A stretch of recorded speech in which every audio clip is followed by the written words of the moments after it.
अब स्वामी जी क्योंकि junk food को लेकर हम बात ही कर ही रहे हैं तो एक स्टडी का भी जिक्र कर लेते हैं, जिसके मुताबिक फास्ट फूड की जो आदत है छोटे छोटे बच्चों को शुगर बीपी का मरीज बना दे रही है। तो आर्थराइटिस पर तो बात अभी और करेंगे, लेकिन उससे पहले स्वामी जी बच्चों का जो शुगर बीपी है उसे कैसे कंट्रोल करें। और कितनी हैरानी की बात है, देखिए कि बच्चों के अंदर अगर ये लक्षण आने लगे हैं शुगर के, बीपी के।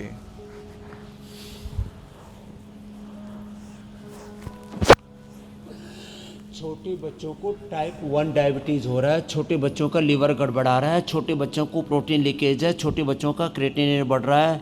अर्थराइटिस की तो आपने बात ही की है।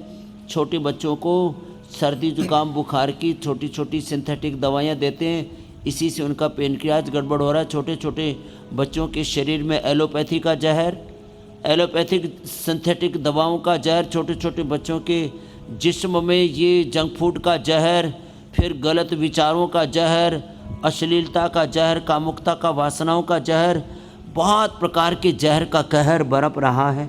बच्चों को बचपन से शीर्षासन, मंडूकासन तो बहुत इजी है ना, ये कराएं। वात रोगों के लिए मैं बता रहा था हल्दी, मेथी, सौंठ का पाउडर और अश्वगंधा शतावर, ये तो बच्चों को, वैसे बेटों को अश्वगंधा, बेटियों को शतावर पहले बचपन से दिया करते थे। छोटे बच्चों को एक चुटकी भर, बड़े बच्चों को 1-2 ग्राम, और फिर जो बड़े हो जाते थे वो 1-1 चम्मच अश्वगंधा शतावर खाया करते थे। 100 साल तक उनकी इम्यूनिटी अच्छी रहती थी, 100 साल तक उनको वात रोग, गठिया जैसे कोई ये समस्याएं नहीं होती थी। आयुर्वेद में इसी को ही योगराज, महायोगराज, गुग्गुल, जोड़ों में दर्द बढ़ जाए तो, सिंहनाद और हड्डियां अंदर से कमज़ोर हो जाएं तो दूध में हल्दी, शिलाजीत के साथ लाक्षादी गुग्गल का प्रयोग, और वो नस नाड़ियों में sciatica, cervical spondylitis, slip disc आदि के रूप में दर्द बढ़ जाए तो फिर उसमें त्रयोदशांग गुग्गल देते थे। हमने इसको पीडानिल गोल्ड ऑर्थोग्रिड के रूप में दिया। खाली पेट पीडानिल खाने के बाद ऑर्थोग्रिड, अंदर से हड्डियाँ ज़्यादा ही कमज़ोर हो गई, कंकाल तंत्र कंगाल हो गया, तो अश्वगंधा, अश्वशिला दिया। और एक खास बात, 5 चीज़ों का मैंने जूस बताया, आज गौर से सुने उसको। एलोवेरा, गिलोय, पारिजात, निर्गुंडी, सहजरा, 5 में से एक का भी जूस पी लिया ना, मंडूकासन, योग मुद्रासन तो करना ही है, ये बहुत ही ज़बरदस्त है। एक चीज़ का भी जूस पी लिया, इसलिए देखो मेरे सामने यहाँ पर एलोवेरा भी मैंने रखा है, और अपने खाने में ना तिल का ही तेल प्रयोग करें। ये तिल का तेल कोई प्रदर्शन के लिए यहाँ पर नहीं रखा हुआ है, खाने पीने में तेल तो प्रयोग करना ही है। कोई जो है सोया का प्रयोग करते हैं, कोई सन का प्रयोग करते हैं, कोई सरसों के तेल का प्रयोग करते हैं, साउथ में नारियल का तेल तो सुबह खाली पेट पीना चाहिए 1 चम्मच। और जिनकी हड्डियाँ कमज़ोर हैं उनको तो ये ऑर्थोग्रिड 1-1 चम्मच ले लेना चाहिए। खाने पीने में तिल के तेल का ही प्रयोग करें। अब वात रोगी 50 से 80% लोगों को आजकल वात रोग हो रहा है, और तिल का तेल घर में प्रयोग करना चाहिए, इससे हड्डियाँ मजबूत रहेंगी। खाली पेट तिल का तेल या ये वर्जिन कोकोनट ऑयल 1 चम्मच पी लेना चाहिए।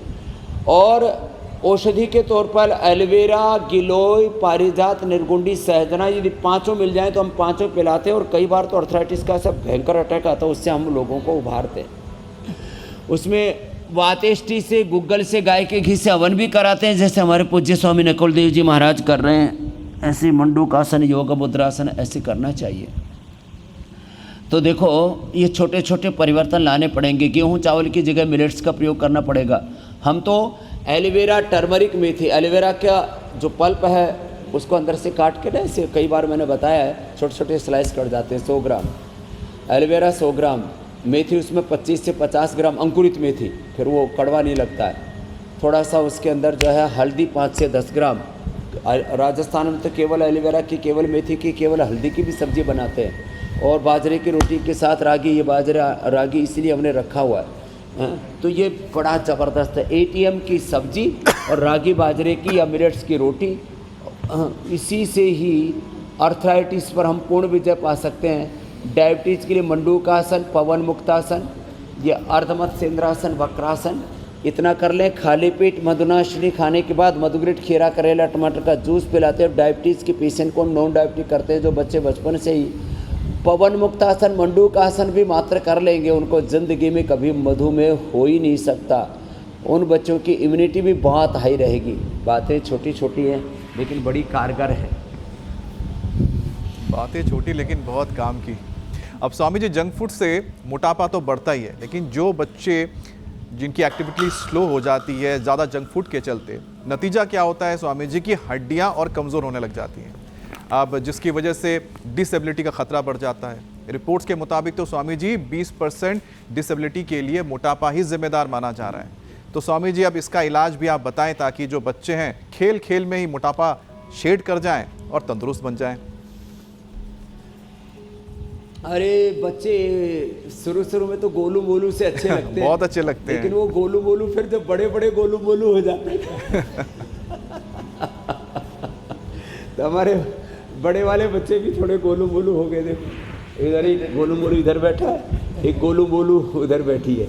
अब बच्चों आपको क्या करना है, अनाज बंद, खाली सलाद खाना है, सब्जियां खानी है और गर्म पानी पीना है। चलो ये अभ्यास करो, ये ऐसे, ये 100 बार शुरू करके 1000 बार तक धीरे धीरे जाना है।